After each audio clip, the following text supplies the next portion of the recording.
Добрый день, дорогие друзья! С вами блог «Сказки на ночь». И сегодня мы с вами почитаем вместе прекрасную сказку, которую написал великий татарский поэт Габдулла Тукай. Называется она «Шурале». Есть аул вблизи Казани по названию Крылай. Даже куры в том Крылае петь умеют. Дивный край! Хоть я родом не оттуда, но любовь к нему хранил.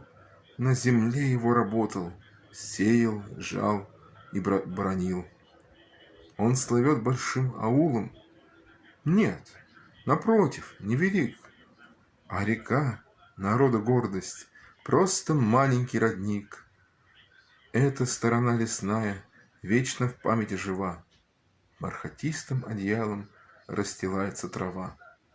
Там ни холода, ни зноя никогда не знал народ.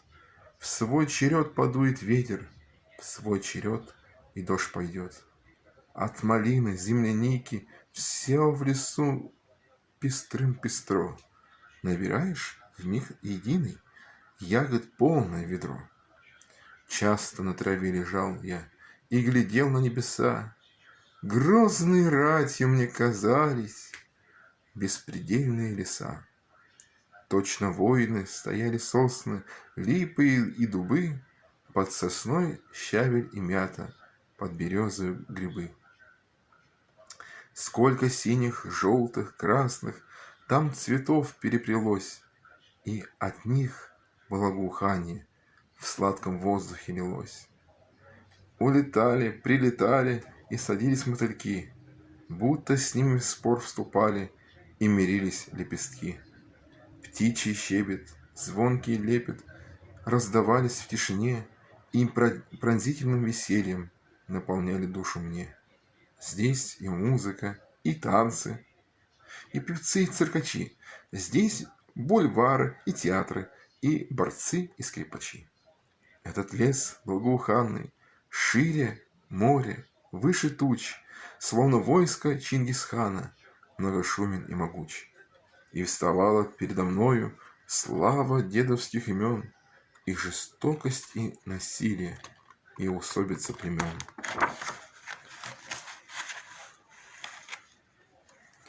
Летний лес изобразил я, не воспел еще мой стих.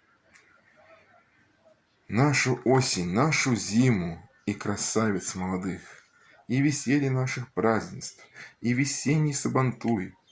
О, мой стих, воспоминанием ты мне душу не волнуй. Но постой, я замечтался.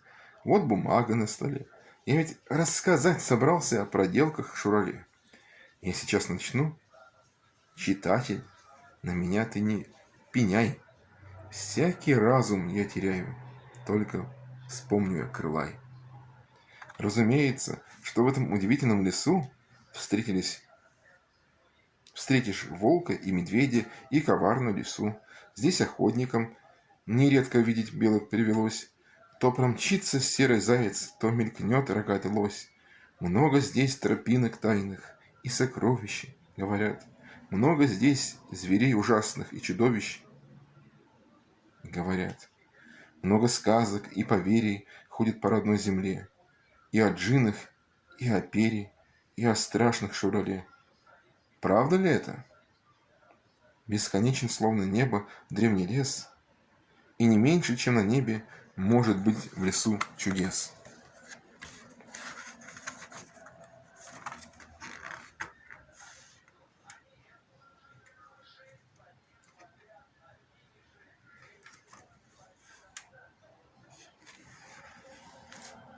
Об одном из них я начну повесть краткую свою. И таков уж мой обычай, я стихами запою.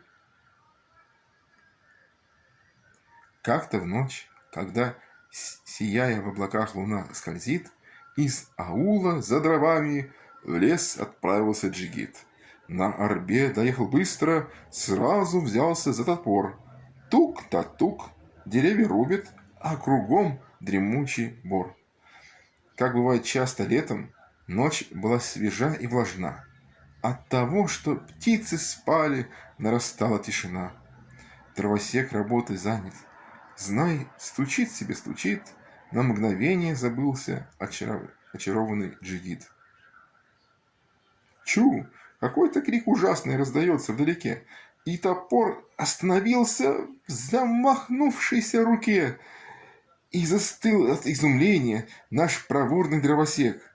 Смотрит и глазам не верит. Кто же это? Человек? Джин, разбойник или призрак этот скрюченный урод? На чего же он безобразен? Поневоле страх берет. Нос изогнут наподобие рыболовного крючка. Руки, ноги точно сучья устрашат и смельчака. Злобно вспыхивают очи, в черных впадинах горят. Даже днем, не то что ночью, испугает этот взгляд. Он похож на человека, он тонкий очень, и ногой узкий лоб украшен рогом. В палец наш величиной. У него же в пол-аршина пальцы на руках кривых. 10 пальцев безобразных, острых, длинных и прямых. И в глаза уроду глядя, что зажглись, как 2 огня, дровосек спросил отважно: «Что ты хочешь от меня?» «Молодой джигит, не бойся, не влечет меня разбой. Ну, хотя я не разбойник, я не праведник святой. Почему, тебя завидев, я издал веселый крик? Потому что я щекоткой убивать людей привык. Каждый палец приспособлен, чтобы злее щекотать. Убиваю человека, заставляя хохотать. Ну-ка, пальцами своими, братец мой, пошевели. Поиграй со мной в щекотку и меня развесели». Хорошо, я поиграю, дровосек ему в ответ. Только при одном условии. Ты согласен или нет? Говори же, человечек, будь, пожалуйста, смелей. Все условия приму, ну давай играть скорей. Если так, меня послушай. Как решишь, мне все равно. Видишь толстое, большое и тяжелое бревно? Дух лесной, давай сначала поработаем вдвоем. На арбуз с тобой вместе мы бревно перенесем. Щель большую ты заметил на другом конце бревна? Там держи бревно покрепче, сила вся твоя нужна. На указанное место покосился Шурале, и джигиту, не переча, согласился Шурале. Пальцы длинные, прямые, положил он в пасть бревна. «Мудрецы! Простая хитрость дровосека вам видна?» Клин, заранее заткнутый, выбивает топором. Выбивая, выполняет ловкий замысел тайком. Шурале не шелохнется, не пошевельнет рукой. Он стоит, не понимая умной выдумки людской. Вот и вылетел со свистом толстый клин, исчез во мгле, прищемились и остались в щели пальцы Шурале. Шурале обман увидел, Шурале вопит, орет. Он зовет на помощь братьев, он зовет лесной народ. Спокойной мольбою он джигиту говорит: «Сжалься, сжалься надо мною, отпусти меня, джигит». «Ни тебя, джигит, ни сына не обижу я вовек. Весь твой род не забуду, трогать никогда не буду, о, человек. Никому не дам в обиду, хочешь, клятву принесу. Всем скажу, я друг джигита, пусть гуляет он по лесу. Пальцем больно, дай мне волю, дай пожить мне на земле. Что тебе, джигит, за прибыль от мучений Шурале?» Плачет, мечется бедняга, ноет, воет, сам не свой. Дровосек его не слышит, собирается домой. Неужели крик страдальца эту душу не смягчит? Кто ты? Кто ты, бессердечный? Как зовут тебя, джигит? Завтра Если я до встречи с нашей братьей доживу, на вопрос, кто твой обидчик, чье имя назову? Так и быть, скажу я, братец, это имя не забудь.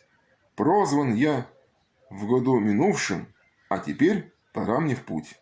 Шуроли кричит и воет, хочет силу показать, хочет вырваться из плена, дровосека наказать. Я умру, лесные духи, помогите мне скорей. Прищемил в году минувшем, погубил меня злодей. А на утро прибежали Шурале со всех сторон. Что с тобою? Тряхнулся? Чем ты, дурень, огорчен? Успокойся, помолчи-ка. Нам от крика не втерпешь. Прищемлен в году минувшем. Что ж ты в нынешнем орешь? Дорогие друзья, это был первый наш выпуск. Поэтому ставьте лайки, делитесь этим видео, пишите комментарии и укладывайте своих детей вместе с нами. Пока-пока.